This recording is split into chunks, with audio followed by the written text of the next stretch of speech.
ಯಕ್ಷಗಾನದಲ್ಲಿ ರೀಟೇಕ್ಸ್ ಇರಲ್ಲ ಖಂಡಿತ. ಆ ಡೈಲಾಗ್ಸ್ಗಳು ಕಂಠಪಾಠ ಮಾಡ್ಕೊಂಡಿರ್ತಾರೆ, ಎಲ್ಲೂ ಮಿಸ್ ಆಗಲ್ಲ. ತಪ್ಪು ಅನ್ನೋದು ಆಗೋದೇ ಇಲ್ಲ ನನಗೆ ಗೊತ್ತಿರೋ ಪ್ರಕಾರ. ಫೈನ್ ಟ್ಯೂನ್ಡ್ ಅದು. ಫೈನ್ ಟ್ಯೂನ್ಡ್ ಅದು. Yes yes. ಸೊ ನಿಮ್ಮ ಈ ಶೂಟಿಂಗ್ ಸಮಯದಲ್ಲಿ ಹೇಗಾಗ್ತಿತ್ತು? ರೀಟೇಕ್ಸ್ಗಳು ಇರ್ತಿತ್ತಾ? ಹೇಗೆ ಅಂದರೆ ನಾವು ಬಿಫೋರ್ 3 ಸಲ ರೆಕಾರ್ಡ್ ಮಾಡಿದ್ವಿ, ಟೆಸ್ಟ್ ಶೂಟ್ ಅಂತ. ನಾವು 3ರಲ್ಲೇ ಎಲ್ಲರನ್ನೂ ಕರೆಸಿ ಟೆಸ್ಟ್ ಶೂಟ್ ಅಂತ ಮಾಡಿದ್ವಿ. ಅದರಲ್ಲಿ 3 ರೆಕಾರ್ಡ್ ಆಗಿದ್ದನ್ನೆಲ್ಲ ನೀಟಾಗಿ ಎಡಿಟ್ ಮಾಡಿಕೊಂಡು ಅವ್ರವ್ರದ್ದು ಆರ್ಟಿಸ್ಟ್ಗಳು ಹೇಗೆ ಪರ್ಫಾರ್ಮ್ ಮಾಡ್ತಾರೆ, ಎಷ್ಟು ದೂರ ಟ್ರಾವೆಲ್ ಆಗ್ತಾರೆ, ಯಾವ್ಯಾವ ಡೈಲಾಗ್ ಹೊಡಿತಾರೆ, ಸೊ ಆ ಪರ್ಫಾರ್ಮೆನ್ಸ್ ಹೆಂಗಿರುತ್ತೆ, ಅದಕ್ಕೆ ಇವ್ರ ಎಮೋಷನ್ ಇರುತ್ತೆ, ಎಲ್ಲೆಲ್ಲ ಕ್ಯಾಮರಾ ಟ್ರಾವೆಲ್ ಮಾಡ್ಬೋದು, ಎಲ್ಲದನ್ನೂ ನಾವು ಬಿಗಿನಿಂಗೇ ಪ್ಲ್ಯಾನ್ ಮಾಡಿಕೊಂಡು 4 ಕ್ಯಾಮರಾಸ್ ಯೂಸ್ ಮಾಡಿದ್ವಿ ನಾವು. Same ಕ್ವಾಲಿಟಿದು 4 cameras. ಸೊ ಅವರು ಎಲ್ಲೂ ಅವರ ಎಮೋಷನ್ಸನ್ನು ನಾವು ಮತ್ತೆ ಅವರಿಗೆ ಸಮಸ್ಯೆ ಕೊಡೋ ಥರ ಆಗಬಾರ್ದು ಅಂತ. ಆಮೇಲೆ ಕಮಿಂಗ್ ಟು ಏನು ಡೈಲಾಗ್ ಓರಿಯೆಂಟೆಡ್ ಅಂತ ಬಂದಾವಾಗ ಒಂದಿಷ್ಟು ಸಿನಿಮ್ಯಾಟಿಕ್ ಡೈಲಾಗ್ಗಳು ನಮ್ಗೆ ಅಲ್ಲಿಗೆ ಬೇಕಿತ್ತು. ಅದನ್ನೆಲ್ಲ ನಮ್ಮ ಕಿನ್ನಾಳ್ ರಾಜ್ ಅವರು ಬರೆದು ಕೊಟ್ಟಿದ್ದರು. ಅದನ್ನು ನಾವು ಅವರಿಗೆ ಬಿಫೋರೇ ಕೊಟ್ಟಿದ್ವಿ. ಈ ಸೀಕ್ವೆನ್ಸ್ ಬಂದಾವಾಗ ಇದರಲ್ಲಿ ಈ ಡೈಲಾಗನ್ನು ನೀವು ಹೇಳಿ ಅಂತ. ಮಿಕ್ಕಿದ್ದೆಲ್ಲವೂ ಅವರ ಇಷ್ಟು ವರ್ಷದ ಅನುಭವದ ಡೈಲಾಗ್ಗಳು. ಅದು ಒಬ್ರಿಗೊಬ್ರಿಗೆ ಕೌಂಟ್ರು ಅದು ಅಷ್ಟು ಚೆನ್ನಾಗಿತ್ತು. ಅದು ನಾವು ನೋಡೋರಿಗೆ ಒಂದು ಸೀಕ್ವೆನ್ಸ್ ಅಂತೂ ನಾನು ಟ್ರಯಲ್ ಅಂತ, ಓಕೆ ನೆಕ್ಸ್ಟ್ ಇದೆ ಟೋಟಲ್ ಇದು ಹತ್ರ ಇದು ಒಂದು 25 ನಿಮಿಷ ಬರುತ್ತೆ ಸೀಕ್ವೆನ್ಸು, ಒಂದು ಟ್ರಯಲ್ ಮಾಡಿಬಿಡು ಅಂತ ಹೇಳಿ ಟ್ರಯಲ್ ಮಾಡಿದ್ವಿ. ಟ್ರಯಲಲ್ಲಿ ಸೈನಿಕರು, ಸೇನಾಧಿಕಾರಿಗಳು ಅವರು ಇವರೆಲ್ಲ ನಿಂತಿದ್ರು. ಸೀಕ್ವೆನ್ಸ್ ಸ್ಟಾರ್ಟ್ ಆಯಿತು. ಸ್ಟಾರ್ಟ್ ಆಗಿ 20 ನಿಮಿಷದೊಳಗಡೆ ಎಲ್ಲ ನಿಂತವರೆಲ್ಲ ಕೂತು ಅದನ್ನು ನಕ್ಕು ಸಾಕಾಗಿ ಕೆಳಗಡೆ ಬಿದ್ದು ಕ್ಯಾಮರಾಮ್ಯಾನು ಆಗ್ತಾ ಇಲ್ಲ.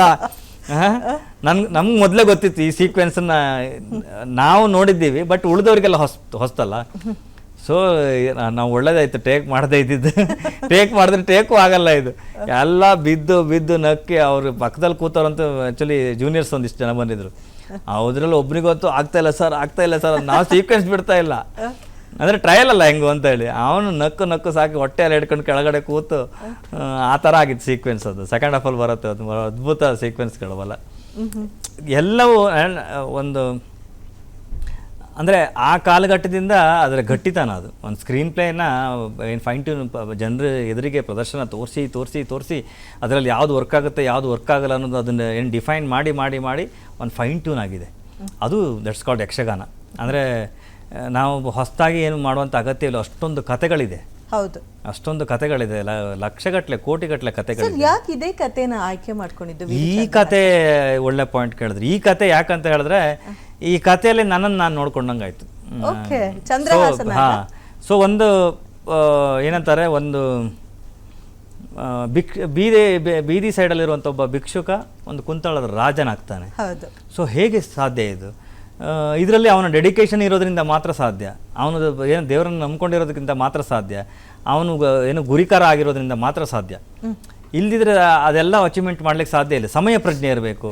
ಅಂದರೆ ಆ ಕ್ಯಾರೆಕ್ಟ್ರೇ ಡಿಫೈನ್ ಮಾಡಿ ಹೇಳ್ತಾ ಇತ್ತು, ನೀವು ಇಷ್ಟೆಲ್ಲ ಇದ್ದಿದ್ರೆ ಮಾತ್ರ ನೀನು ಒಬ್ಬ ರಾಜ ಆಗಲಿಕ್ಕೆ ಸಾಧ್ಯತೆ ಇದೆ. ಇವತ್ತಿನ ಈ ಕಾಲಘಟ್ಟದಲ್ಲಿ ಈಗ ನೀವು ಈ ಮಂಚದಲ್ಲಿ ಈ ಮಟ್ಟದ ಹೆಸರು ಮಾಡಿದ್ದೀರ ಅಂತ ಹೇಳಿದ್ರೆ ಜಸ್ಟ್ ಬಿಕಾಸ್ 15 ವರ್ಷ ಹಿಂದೆ ನೀವು ಥಿಂಕ್ ಮಾಡಿ ಇಲ್ಲಿಗೆ ಬರಲಿಕ್ಕೆ ನೀವು ತುಂಬ ಕಷ್ಟಪಟ್ಟಿರ್ತೀರ. ಸೊ ನೀವು ಒಬ್ಬರು ರಾಜನೇ ನಾನು ಹೇಳ್ತಿರೋದು.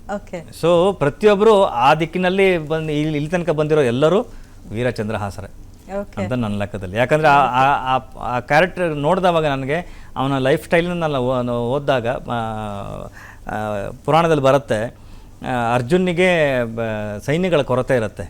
ಸೈನ್ಯಗಳ ಕೊರತೆ ಇದ್ದಾವಾಗ ನಿನ್ನ ಮಾತನ್ನ ಕಟ್ಕೊಂಡು ನಾನು ಯುದ್ಧಕ್ಕೆ ಏನು ಕುದುರೆ ಇದು ಮಾಡಲಿಕ್ಕೆ ಅಶ್ವಮೇಧದ ಇದನ್ನ ಕಟ್ಟಲಿಕ್ಕೆ ಇದು ಮಾಡಿಕೊಂಡೆ. ಈಗ ನನ್ನ ಹತ್ರ ಸೈನ್ಯ ಎಲ್ಲಿದೆ ಅಂತ ಕೇಳಿದವಾಗ ಕೃಷ್ಣ ಪರಮಾತ್ಮ ನಿನಗೆ ಯಾಕೆ ಭಯ, ನಾನು ಕರ್ಕೊಂಡು ಹೋಗ್ತೀನಿ ಬಾ ಅಂತ ಹೇಳಿ ಕರ್ಕೊಂಡು ಹೋಗಿ ಅವ್ನು ಗುಡ್ಡದ ಮೇಲೆ ನಿಂತ್ಕೊಂಡು ತೋರಿಸ್ತಾನೆ. ನೋಡೋದು ಇದ್ಯಾವ ಊರು ನನಗೆ ಗೊತ್ತಿಲ್ಲ ಅಂತ ಹೇಳಿದವಾಗ ಇದು ಕುಂತಳ ರಾಜ್ಯ.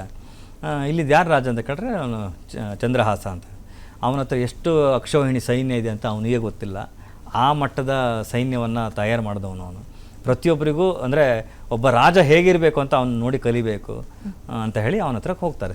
ಅಲ್ಲಿಂದ ಕತೆ ಸ್ಟಾರ್ಟ್ ಆಗುತ್ತೆ. ಸೊ ಇವೆಲ್ಲವೂ ಒಂದು ಸಿನಿಮಾದಲ್ಲಿ ಎಲಾಬ್ರೇಟ್ ಆಗುವಂಥ ಎಲ್ಲ ವಿಷಯಗಳಿರುವಂಥ ಕತೆ.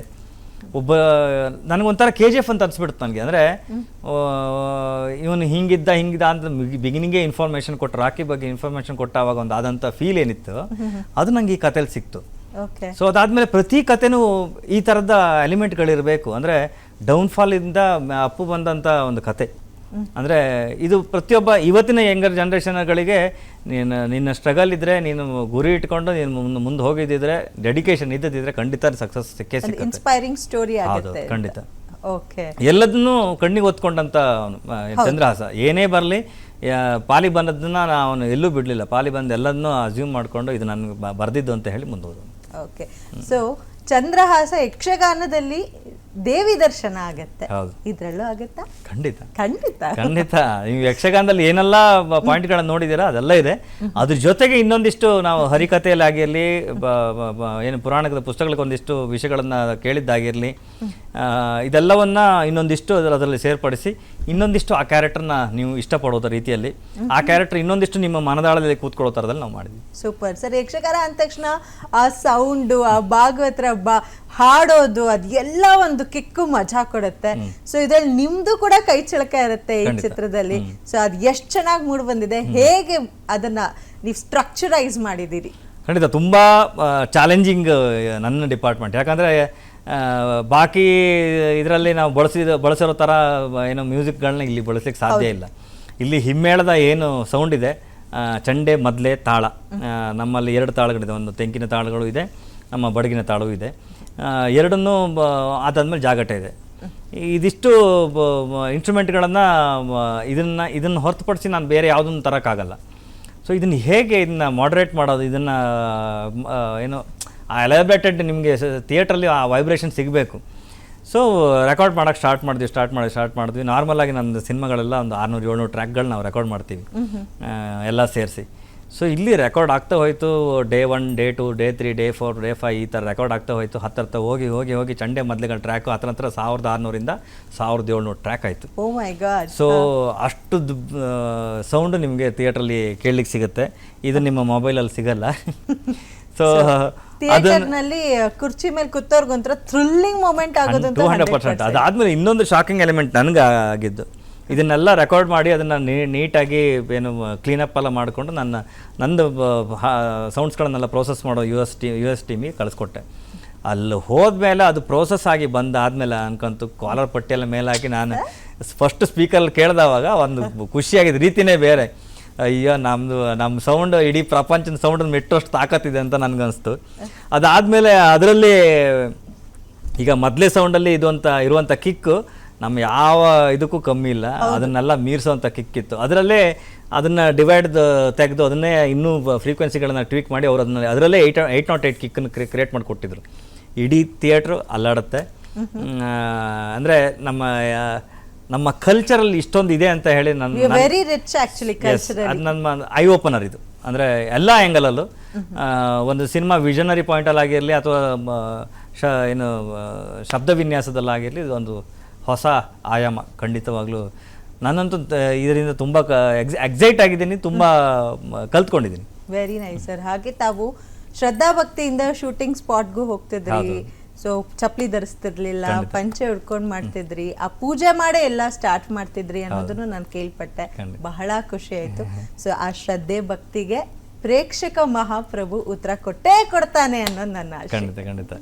ಇಲ್ಲಿ ಈ ಮೂಲಕ ನಿಮ್ಮ ವೀಕ್ಷಕರ ಬಳಗದಲ್ಲಿ ನನ್ನನ್ನು ತುಂಬ ಸಲ ಗುರುತಿಸಿ ಈ ಮಟ್ಟಕ್ಕೆ ತಗೊಂಬಂದಂಥ ವೀಕ್ಷಕರ ಬಳಗದಲ್ಲಿ ನನ್ನಂಥ ವಿನಂತಿ, ಸಿನಿಮಾಗಳನ್ನು ನಾವು ಮಾಡ್ತೀವಿ, ನಮ್ಗೆ ಗೊತ್ತಿರೋದು ದೇವಸ್ಥಾನ ಒಂದೇ, ಆ ದೇವಸ್ಥಾನ ನೀವೇ ಆಯ್ತೆ. ದೇವಸ್ಥಾನಕ್ಕೆ ನಾವು ಪ್ರತಿ ಸಲವೂ ಏನು ಫಲಪುಷ್ಪಗಳನ್ನು ತಗೊಂಡೋಗಿ ದೇವರ ಪಾದಕ್ಕೆ ಅರ್ಪಿಸ್ತೀವಿ. ನಮ್ಗೆ ಗೊತ್ತಿದ್ದಂಗೆ ದೇವರು ಮಾತಾಡಲ್ಲ ಅಂತ ಅಂದ್ಕೊಂಡಿದ್ದೀನಿ. ದೇವರು ಪ್ರತಿ ಸಲ ಆಶೀರ್ವಾದ ಕೊಡುವುದು ಮಾತ್ರ ದೇವರಿಗೆ ಗೊತ್ತಿರೋದು. ಈಗ ಸ್ವಲ್ಪ ದೇವರು ಮಾತಾಡೋಕ್ಕೆ ಶುರು ಮಾಡಿದ್ದಾನೆ. ಸೊ ಕಲಾವಿದರನ್ನು ಏನು ಕಲಾ ತಂತ್ರಜ್ಞರ ನಾವು ತುಂಬ ಸೆನ್ಸಿಟಿವ್ ಡಿಪಾರ್ಟ್ಮೆಂಟ್ನವರು. ಸೊ ನಮಗೆ ನಿಮ್ಮ ಆಶೀರ್ವಾದ ಮಾತ್ರ ಬೇಕು. ಹಾಗಾಗಿ ನೀವು ಆಶೀರ್ವಾದ ಕೊಡಿ.